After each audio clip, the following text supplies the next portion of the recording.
Mavumba ndetse no mu bihanamanga, aho niho abavugira Mana banyuze.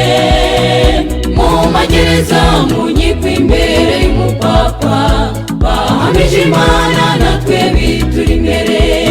Nimuhagarare mukuri mushize amanga, nubwo inama z'isi zirimo zifata ingamba. Kubw'amahoro yabuze n'inzara gikwira, ibyo bisegezwa baruka isabato.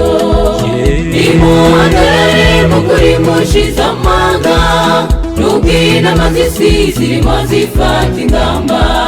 Kubw'amahoro yabuze n'inzara gikwira, ibyo bisegezwa baruka isabato.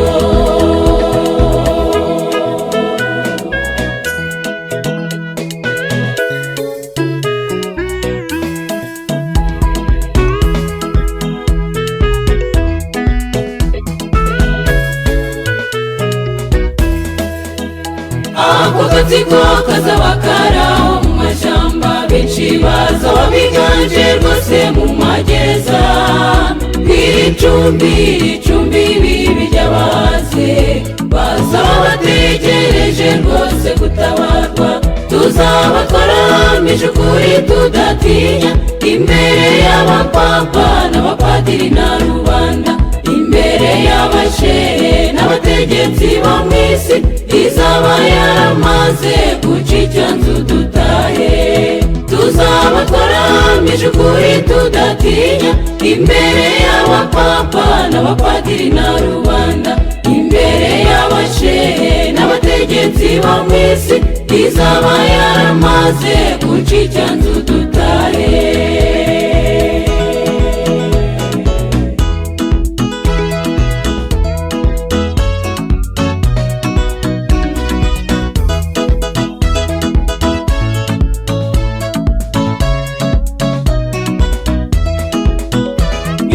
Imibabaro n'imihangayiko, benshi bazaba barishwe bazira uwo mwami. Bandi bazaba bakiri mu mashyamba, bazumva ijwi ry'ihumure rihamagaye. Bapfuye bazira kwizera mukanguke, natwe abakiri bazima tubakurikire. Tuzabwirwa amagambo y'ihumure nimwumve, namwe shenge nimwumva ayo magambo.